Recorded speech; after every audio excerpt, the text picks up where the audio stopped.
দলের এতটাই নির্দেশনা মেনে চলেছি, আমি আমার নিজের বাবার জীবিত মুখটাও দেখতে পারিনি।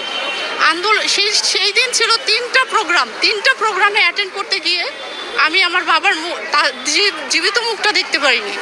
তো সেইখান থেকে আমরা প্রধানমন্ত্রী জনাব তারেক রহমান বলেছেন যে বিগত 17 বছর যারা আন্দোলন সংগ্রামে মাঠে ছিল এবং সামনের সারিতে প্রত্যেকটা নির্দেশনা মেনে চলেছে যারা, তাদেরকে সেটা তরুণদের পক্ষ থেকে তরুণদের এক শ্রেণী, তাদেরকে তিনি আশাবাদী করছেন, মনোনয়ন দিবেন এই প্রত্যাশা ব্যক্ত করছেন।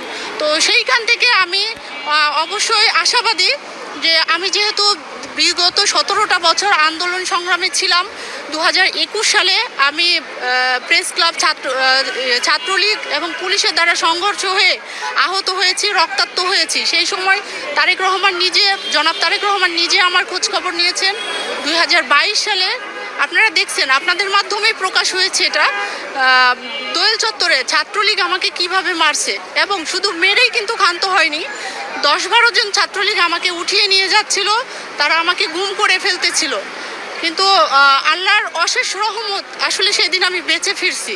তো এরকম ভাই অসংখ্য আন্দোলন সংগ্রামে আমরা মার খেয়েছি, আমরা আহত হয়েছি। আমি দলের এতটাই নির্দেশনা মেনে চলেছি, আমি আমার নিজের বাবার জীবিত মুখটাও দেখতে পারিনি। আন্দোলন সেই দিন ছিল তিনটা প্রোগ্রামে অ্যাটেন্ড করতে গিয়ে আমি আমার বাবার জীবিত মুখটা দেখতে পারিনি। তো সেইখান থেকে আমরা অবশ্যই আশাবাদী যে যেহেতু 17 বছর আমি আন্দোলন সংগ্রামে ছিলাম, দল আমাকে নিরাশ করবে না। দল আমাকে এবং দলের মাননীয় প্রধানমন্ত্রী তারেক রহমান আমাকে অবশ্যই মূল্যায়ন করবে।